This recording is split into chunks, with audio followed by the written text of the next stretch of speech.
کائنات کی ہر ہستی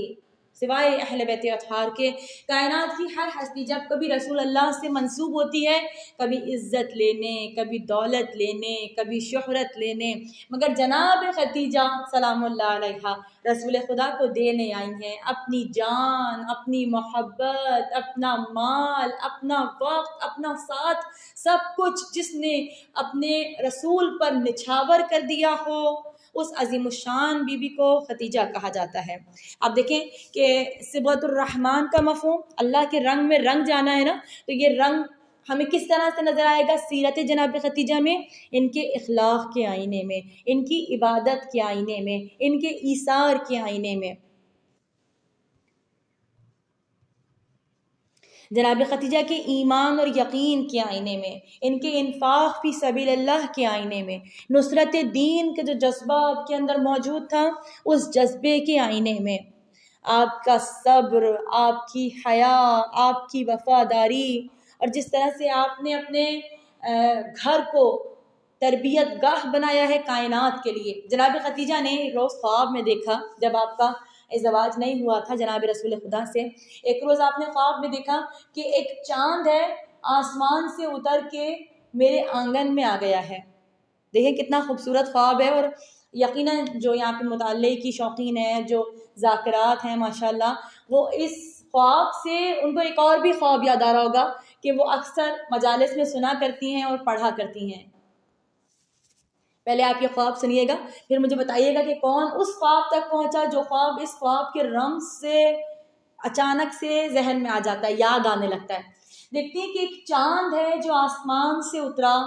اور میرے آنگن میں آ گیا، اس چاند کی روشنی سے میرا گھر منور ہو گیا، اور نہ صرف گھر منور ہوا بلکہ وہ روشنی اتنا پھیلی کہ سارا عرب اور اس کے بعد ساری دنیا اس روشنی سے منور ہو گئی ہے، یعنی منور ہو رہی ہے ساری دنیا، اور اس روشنی کا، اس نور کا مرکز میرا آشیانہ ہے، میرا گھر ہے، میرا آنگن ہے۔ کیا آپ کو ایک اور خوبصورت سا خواب یاد آیا جو جناب ام البنین دیکھ رہی تھی قبل ازدواج علی ابن ابی طالب؟ اپنے بابا کو سنا رہی تھی، بابا جان میں نے ایک خواب دیکھا ہے، اور وہ خواب یہ ہے کہ آسمان سے میری آغوش میں ایک چاند اترا ہے اور ساتھ میں 3 ستارے بھی آئے ہیں۔ خواب سے بیدار ہوئیں اور اپنے بابا کو، اپنی والدہ کو یہ خواب سنایا، تو آپ نے کہا، جب آپ نے پتہ کروایا کہ اس خواب کا مطلب کیا ہے، تو کہا کہ عنقریب یہ تمہاری بیٹی ایک بڑے گھر میں بیاہ کے جانے والی ہے، اور خداوند عالم اسے 4 بیٹے عطا فرمائے گا، جس میں سے ایک بیٹا چاند کی مانند ہوگا اور باقی 3 بیٹے ستاروں کی مثل ہوں گے۔ اور پھر دیکھیں خواب کی تعبیر، قمر بنی ہاشم اور دیگر 3 بیٹے جو پروردگار عالم نے جناب ام البنین کو عطا فرمائے، اس صورت میں ان کی خواب کی تعبیر ہوئی۔ جناب خدیجہ خواب دیکھ رہی ہیں قبل یا علی اللہم صلی علی محمد و علی محمد وعجل فرجہم۔ جناب خدیجہ سلام اللہ علیہ خواب دیکھ رہی ہیں قبل ازدواج رسول خدا صلی اللہ علیہ وآلہ وسلم کہ چاند اترا ہے میرے آنگن میں اور اس کی روشنی سے سارا عرب اور ساری دنیا منور ہو رہی ہے۔ آپ نے یہ خواب اپنے چچزاد بھائی ورقہ بن نوفل کو سنایا، اور انہوں نے خواب کی تعبیر بیان کرتے ہوئے کہا کہ اے میری بہن خدیجہ، یہ خواب تو بڑا بابرکت ہے، اور اس خواب کی تعبیر یہ ہے کہ انشاءاللہ تمہارا گھر ایک ایسی اماجگاہ بننے والا ہے، ایک ایسا گھر بننے والا ہے کہ جہاں سے ہدایت کا نور ساری دنیا میں پھیل جائے گا۔ تمہارے گھر میں کسی بابرکت ہستی کا ورود ہونے والا، یا تم کسی بابرکت ہستی کے ساتھ رشتہ عقد میں منسلک ہونے والی ہو۔ بہت سارے ایسے واقعات تھے جناب خدیجہ کی زندگی میں کہ جو ان کو رسول اللہ سے قریب کرتے چلے گئے۔ پھر میں آپ پہ ایک جملہ کہوں گی کہ جناب خدیجہ کائنات کی اس باوقار ہستی کا نام ہے جس کے سامان تجارت کو شام لے جانے کے لیے رسول خدا جیسا شریف النفس انسان خود سے اپنی خدمت کو پیش کرتا ہوا نظر آتا ہے۔ یعنی زبان لرز کے رہ جائے ان جملوں پہ کہ رسول خدا صلی اللہ علیہ وآلہ وسلم اپنے چچا جناب ابو طالب سے کہہ رہے ہیں، اے میرے چچا جان، آپ خدیجہ سے کہیے کہ اگر وہ مجھے بھی اپنا سامان دینا چاہے تو میں بھی اس کا سامان لے کر شام کی طرف سفر کروں۔ اللہ اللہ، کیا کردار جناب خدیجہ ہے۔ اور دیکھیں یہ تمام چیزیں، یہ اقدامات ہو رہے ہیں، یہ پروردگار عالم کی طرف سے اہتمام ہو رہا ہے، ایسا اہتمام کہ جو جناب رسول خدا اور جناب خدیجہ کے عہد کا پیش خیمہ بن رہا ہے کہ ساتھ میں میسرہ کو بھیجنا، جاؤ اور ان کے ساتھ جا کر ان کے کاموں پہ نگاہ رکھو۔ اور میسرہ کا نگاہ رکھنا، یہ کون ہے؟ یہ کوئی عام بشر نہیں لگتے، جب چلتے ہیں زمین ان کے قدموں کا بوسہ لیتی ہے، اشجار کے سامنے سے گزر جاتے ہیں تو درخت ان کی تعظیم میں جھکتے ہوئے نظر آتے ہیں، سارا قافلہ دھوپ میں ہے مگر ان کے سر پہ ایک بادل ہے جو سایہ کیے ہوئے رہتا ہے۔ اور یہ تمام واقعات جا کر جناب خدیجہ کو بیان کرنے، اور پھر جناب رسول خدا کی وہ خاص حکمت عملی کہ جب ایک جگہ قافلے کا پڑاؤ ہوا اور آپ نے کہا کہ پہاڑ پر رک جاؤ، پہاڑ پر رکو اور نیچے زمین پر اپنا قیام نہ کرو۔ لوگ اس وقت متذبذب بھی تھے کہ اتنا سامان لے کر پہاڑ پہ چڑھیں، مگر رسول خدا کے سامنے خاموش ہو گئے اور سامان لے کر پہاڑ پہ رات کو گزارنے کا ارادہ کیا، انتظام کیا۔ اور اچانک رات میں جب تیز بارش شروع ہوئی اور جو زمین پہ لوگ موجود تھے، نیچے پستی میں لوگ موجود تھے، ان سب کا سارا سامان خراب ہو گیا، لیکن جو نبی کی حکمت عملی کو مانتے ہوئے پہاڑ پر آ گئے تھے اپنا سامان لے کر، ان کا سارا سامان محفوظ رہا۔ یقیناً یہ وہ علم غیب تھا جو پروردگار عالم نے نبی خدا کو عطا فرمایا تھا۔ اور اس کے بعد پھر سامان تجارت کا اس دن نہ فروخت کیے جانا، لوگ چاہتے تھے جلدی جلدی اپنا سامان کھولیں اور فروخت کر دیں، مگر نبی خدا نے فرمایا کہ ابھی رک جاؤ اور آج سامان فروخت کرنے کی جلدی نہ کرو بلکہ یہ سامان کل کھولنا۔ لوگ اس پہ بھی پریشان ہوئے کہ کیوں دیر کر رہے ہیں، جلدی جلدی ہم اپنا سامان بیچ کے نکل جاتے ہیں، مگر جن لوگوں نے بات کو مانا انہوں نے پھر نبی خدا کی اس حکمت عملی کو پہچانا اور یقیناً اس سے فیضیاب ہوئے کہ اگر ہم کل ہی روز گزشتہ ہی اپنا سامان کھول لیتے تو کم پیسوں پر سامان فروخت ہوتا، کیونکہ اس دن بہت سارے تاجروں کے پاس سامان موجود تھا، لیکن آج سب کا سامان ختم ہو چکا ہے اور اب سارے خریدار ہماری جانب متوجہ ہو گئے ہیں، تو ہم اپنا سامان اچھی قیمت پہ بیچ سکتے ہیں۔ تو یہ تمام باتیں تھیں جو میسرہ نے آ کر جناب خدیجہ کو بیان کی، اور جناب خدیجہ فوراً کہہ اٹھی کہ بے شک میری نگاہ نے دھوکہ نہیں کھایا، میرے دل نے مجھے غلط خبر نہیں دی، یہ وہی ہے جس کا مجھے انتظار تھا۔ یقیناً یہ آپ کے جملے بھی آپ کی اس بات پر دلالت بنے ہوئے ہیں کہ آپ کے کردار پر دلالت بنے ہوئے ہیں کہ آپ 25-26 برس کی ایک کماری دوشیزہ ہیں، یعنی جو ایک مشہور ہوا کہ جناب خدیجہ بیوہ تھیں اور 40 برس کی تھیں اور یہ وہ سب کچھ ساری باتیں، اور 2 عقد پہلے ہو چکے تھے۔ تو دیکھیں اگر کسی کے 2 عقد پہلے ہو چکے ہوں تو وہ تیسرے عقد میں اتنی چھان بین نہیں کر رہا ہوتا، مگر جناب خدیجہ کا یہ خاص انتظام، یہ خاص اہتمام نبی خدا کے لیے بیان کر رہا ہے کہ آپ ایک تو آپ طاہرہ ہیں اور ایک ایسی باکردار شہزادی ہیں، ایسی شہزادی عصمت و عفت ہیں کہ جنہیں صرف اور صرف نبی خدا کا ہی انتظار تھا۔ خود ہمارے لیے تمام مکتب تشیع کے لیے تو اس میں کوئی بھی دو رائے نہیں ہے، کچھ سوچنے اتنا سوچنے والی بات ہی نہیں ہے، یعنی ایسا نہیں ہو سکتا کہ پروردگار عالم اپنا تحفہ ایک استعمال شدہ ظرف میں رکھے، ایسا نہیں ہو سکتا۔ پروردگار عالم کو جناب خدیجہ کے ذریعے رسول خدا کو فاطمہ جیسا تحفہ عطا کرنا ہے۔ پھر جناب خدیجہ کی عصمت و عفت کے لیے بس یہی ایک بات کافی ہے، یہ ایک جملہ کافی ہے کہ آپ فاطمہ الزہرا کی ماں ہیں۔ پھیلا تیرے دم سے رخ ہستی پہ اجالا، ظلمات کو ایک صبح ابد رنگ میں ڈھالا، دنیا سے تیری سوچ کا انداز نرالا، بچوں کی طرح گود میں اسلام کو پالا، اے شان خبیلت تیری توقیر بڑی ہے، مریم تیری بیٹی کی کنیزوں میں کھڑی ہے۔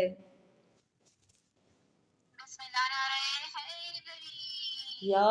علی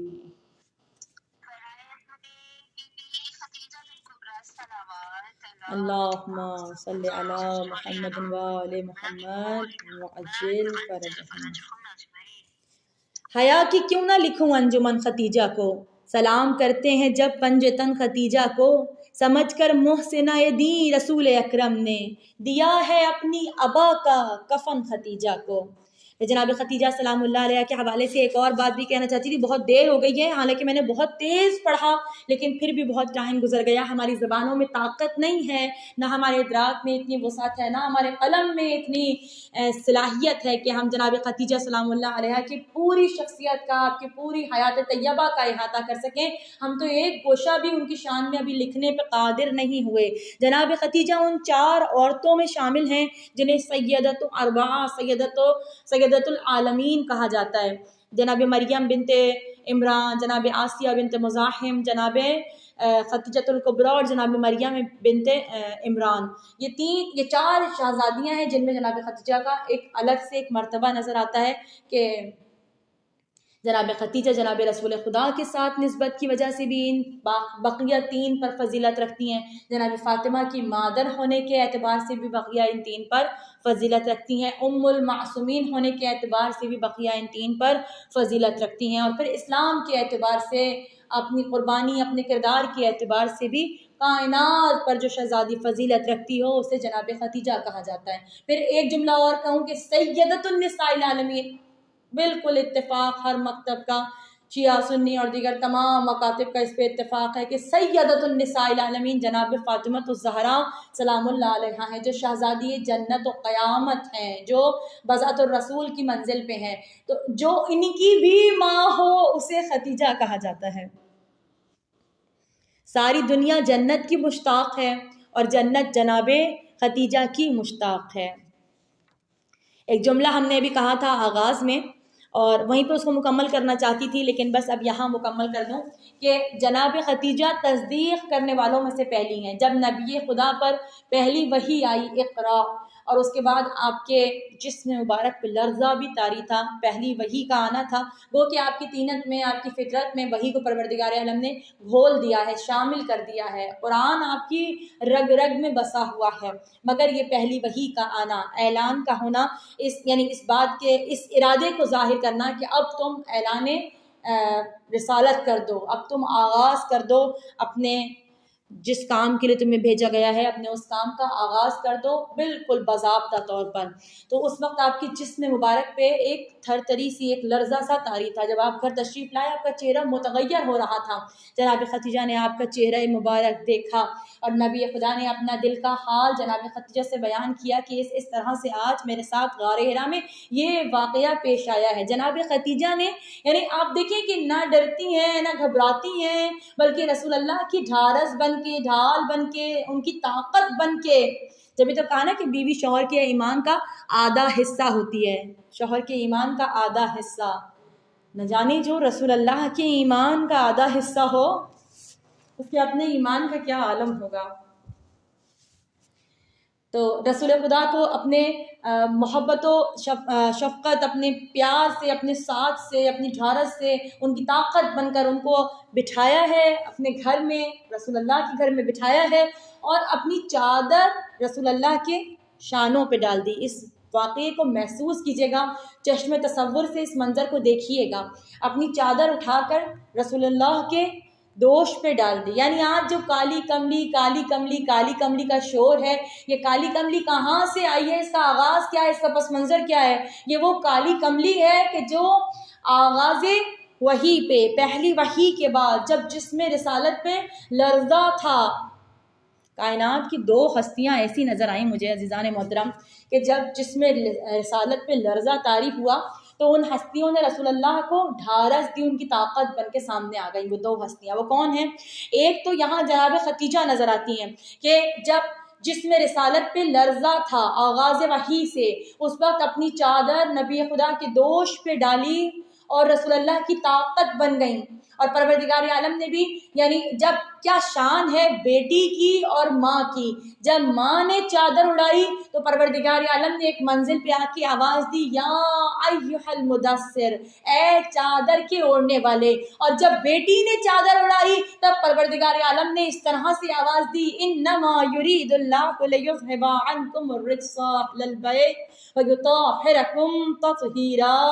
یعنی جب ماں چادر اڑائے تب بھی پروردگار آیت بھیجتا ہے، اور جب بیٹی چادر اڑائے تب بھی پروردگار عالم آیت بھیجتا ہے۔ مجھے ابھی دوسری ہستی کا ذکر کرنا ہے جو ڈھارس بنا، جو طاقت بنا نبی خدا کی، مگر یہ جملہ کہہ کر آگے بڑھنا چاہتی ہوں کہ ماں چادر اڑائے تب بھی پروردگار آیت بھیجتا ہے، بیٹی چادر اڑائے تب بھی پروردگار عالم آیت بھیجتا ہے۔ کیا کہنا اس عظیم الشان خاندان کا کہ اب جناب رسول خدا کا آیہ تطہیر کے بعد مزاج یہ ہے، طریقہ یہ ہے کہ جب بھی نماز پڑھنے جاتے ہیں خانہ زہرا پہ رک کر السلام علیک یا اہل النبوہ کہہ کر سلام کر کے کائنات کو پیغام دیتے ہیں کہ جہاں سے آ رہا ہوں وہ اور ہے، جہاں جا رہا ہوں وہ اور ہے، اور جہاں رک کر سلام کر رہا ہوں وہ اور ہے۔ تم دیکھو کہ تم کن کے ساتھ ہو، تم کن سے وابستہ ہو۔ تم نبی خدا سے اگر قرابت چاہتے ہو، محبت چاہتے ہو، قربت چاہتے ہو، تو دیکھو کہ نبی خدا کن کے پاس آ کر ٹھہر جاتے ہیں، رک جاتے ہیں، سلام کرتے ہیں، اہل بیت النبوہ کہہ کر جن کا تعارف کرواتے ہیں۔ یہاں کہنے کا جی چاہتا ہے کہ خلوص دل کے لیے اہتمام کر پہلے، امام عصر ہو راضی وہ کام کر پہلے، نماز پڑھنے چلا ہے نبی کی سنت ہے، امام باڑے پہ رک کر سلام کر پہلے۔ سلام کر کے بتا رہے ہیں کہ یہ وہ ہیں کہ جن کو پروردگار سلام کہلواتا ہے۔ اس ماں کی بیٹی ہے، اس ماں کی بیٹی ہے فاطمہ زہرا کہ ماں کو بھی خدا نے سلام کہلوایا ہے اور بیٹی کے لیے بھی خدا کی طرف سے سلام آیا ہے۔ ماں کو کب سلام کہلوایا؟ جب معراج سے نبی خدا واپس آ رہے تھے۔ آپ نے بیان فرمایا کہ جب معراج سے میں واپس آ رہا تھا اس وقت پروردگار عالم نے ارشاد ہوا، شیخ صدوق اپنے اعمالی میں بیان فرماتے ہیں کہ لما اسری بی الی السماء قال لی جبرائیل یا محمد صلی اللہ علیہ وآلہ وسلم ان اللہ عز وجل یقرئک السلام ویقول لک اقرأ علی خدیجہ منی السلام۔ کہا کہ یا نبی خدا، اللہ فرما رہا ہے کہ آپ پر بھی میرا سلام ہو، اور جب آپ زمین پر تشریف لے جائیں تو جناب خدیجہ سے بھی کہیے گا کہ اللہ نے آپ کو سلام کہلوایا ہے۔ فلما رجع النبی اخبر خدیجہ، جب نبی خدا نے جناب خدیجہ کو خبر دی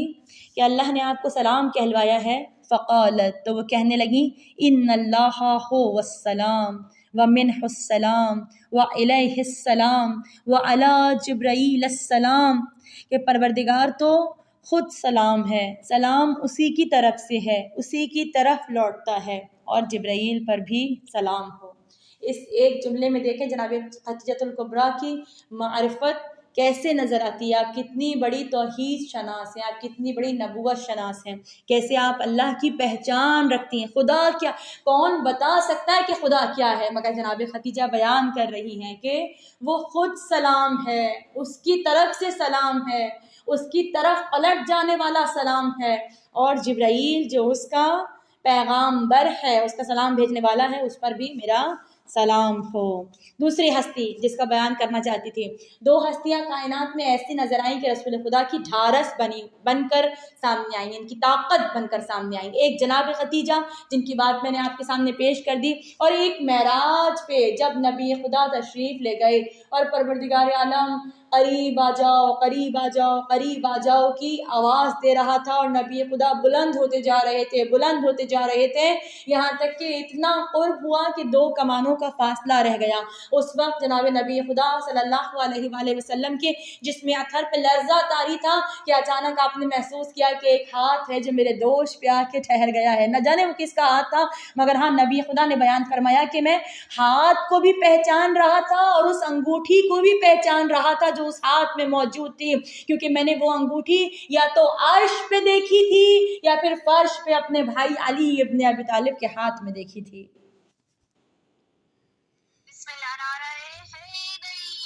یا علی، جبھی تو مولا کائنات اگلے دن اللہم صلی علی محمد وعلی محمد وعجل فرجہم، جبھی تو امیر المومنین علی علیہ السلام جب اگلے دن معراج کی صبح کو لوگ پوچھ رہے تھے، نبی خدا بیان کر رہے تھے کہ میں یوں آسمان پہ بلند ہوا اور یہ تمام چیزیں میں نے دیکھی اور آسمانوں کی سیر پروردگار نے مجھے کروائی، اور لوگ بڑھ بڑھ کے پوچھ رہے تھے کہ یقین نہیں آ رہا تھا کہ کیا ایسے کیسے ممکن ہے کہ آپ ایک رات میں معراج سے ہو کر آئے۔ تو اس وقت علی نے مسکراتے ہوئے کہا تھا، کیا نہ ہوا، کیا ہوا، ہر بات بتا دوں، کس طرح کٹی آپ کی یہ رات بتا دوں، خود آپ بتاتے ہیں رسالت کی زبان سے یا میں شب معراج کے حالات بتا دوں۔ یہ ہے جناب ختیجہ سلام اللہ علیہا۔ اتنا آسان تو نہیں مثل ختیجہ ہونا، شرط ہے اس کے لیے مادر زہرا ہونا۔ جناب ختیجہ کو اگر ان کے شجرے میں بھی دیکھا جائے تو آپ کا شجرہ بھی رسول اللہ والا شجرہ ہے، یعنی آپ دیکھیں کہ قصی تک جا کے 5ویں 6ٹی پشت پہ جائیں تو وہاں سے شجرہ ایک ہو جاتا ہے۔ جناب ابراہیم سے جو شجرہ چل رہا تھا وہ شجرہ جناب قصی، ان کے بعد جناب کلاب، اور پھر اس کے بعد آگے یہ 2 حصوں میں بٹ جاتا ہے، لیکن یہ ایک ہی شجرہ ہے جو رسول اللہ کا بھی ہے اور جناب ختیجہ کا بھی ہے۔ یعنی آپ دیکھیں جناب ختیجہ، ان کے بابا جناب خویلد۔ ہم جناب زینب سے ایک بات کر رہے تھے، جناب زینب کو کیسی مشابہت ہے جناب ختیجہ سے کہ جناب زینب کو بھی ان کے باپ کی پہچان بنایا گیا، یعنی زین اب، جو اپنے باپ کی زینت ہو، زین اب، اور جناب ختیجہ بھی اپنے سردار باپ خویلد کی پہچان بن گئی ہیں۔ اگر ختیجہ نہ ہوتی تو آج خویلد کو بھی کوئی نہ پہچانتا، لیکن وہ بیٹی جو اپنے باپ کی پہچان بن جائے انہیں جناب ختیجہ کہا جاتا ہے۔ جناب ختیجہ، ان کے بابا کا نام خویلد، ان کے بابا کا نام اسد، ان کے بابا کا نام عبد العزیٰ، ان کے بابا کا نام قصی، اور ان کے بابا کا نام کلاب۔ یہ شجرہ جناب ختیجہ کا ہے۔ رسول اللہ کا شجرہ دیکھیں، رسول اللہ ابن عبداللہ ابن عبد المطلب ابن ہاشم ابن عبد مناف ابن قصی ابن کلاب، یعنی عبد العزیٰ اور عبد مناف جو ہیں دونوں سگے بھائی ہیں۔ عبد العزیٰ اور عبد مناف دونوں سگے بھائی ہیں، یعنی قصی کے بیٹے، ٹھیک ہے۔ اور پھر عبد العزیٰ سے جناب ختیجہ کا شجرہ آگے چلا، اور جناب عبد مناف سے ہاشم، اور پھر جناب عبد المطلب، اور پھر جناب عبداللہ، اور پھر جناب رسول اللہ صلی اللہ علیہ وآلہ وسلم۔ گویا کہ یہ ایک ہی پاکیزہ شجرہ ہے، ایک ہی پاکیزہ شجرہ ہے یہ جو پروردگار عالم نے، یعنی پھر مجھے یہ کہنے کا جی چاہتا ہے وہ شجرہ چل رہا تھا جناب آدم علیہ السلام سے، نبوت کا شجرہ جناب آدم سے چل رہا تھا، اور جناب ابراہیم پہ آ کے یہ شجرہ جو ہے پھر 2 ٹکڑوں میں بٹ گیا تھا، 2 ٹکڑے، یعنی اسحاق اور جناب اسماعیل علیہ السلام۔ اس کے بعد پھر جب یہ سلسلہ قصی اور کلاب تک پہنچا ہے، پھر جڑ کے پہنچا ہے، ایک ہو کے پہنچا ہے، ایک ہو کے پورے نور کو یکجا کر کے پروردگار عالم نے یہ کلاب تک، پھر کلاب سے قصی تک پہنچایا ہے۔ پھر دوبارہ 2 ٹکڑوں میں بٹا تھا کہ جو عبد العزیٰ اور عبد مناف کی صورت میں تقسیم ہوا، اور یہ تقسیم آگے بڑھتے بڑھتے محمد و ختیجہ تک پہنچی ہے، اور محمد و ختیجہ صلی اللہ علیہ وآلہ وسلم کے عقد کے ذریعے پروردگار عالم نے سورہ رحمان کے نزول سے پہلے مرج البحرین یلتقیان کی تفسیر کرتے ہوئے جناب رسول اللہ اور جناب ختیجہ کو نور کامل بنا کر ایک کر دیا ہے۔ آج کی اس بزم کا عنوان ختیجہ، توحید کے احسان پہ احسان ختیجہ، ایک بے سر و سامان کا سامان ختیجہ، گھر میں ہے نبی کے لیے عمران ختیجہ، توصیف ختیجہ کی میرے بس میں کہاں ہے، یہ اس کی بھی ماں ہے جو خود باپ کی ماں ہے، اسلام کو بخشا تیری دولت نے سہارا، اللہ کے پیارے کا تیرے گھر میں گزارا، تو کیا ہے بتانا مجھے ایک بار خدا را، سرور کو ہوئی نہ تیری سوکن بھی گوارا، مصروف عطا تیری ہتیلی ہی رہی ہے، تو گھر میں پیمبر کے اکیلی ہی رہی ہے۔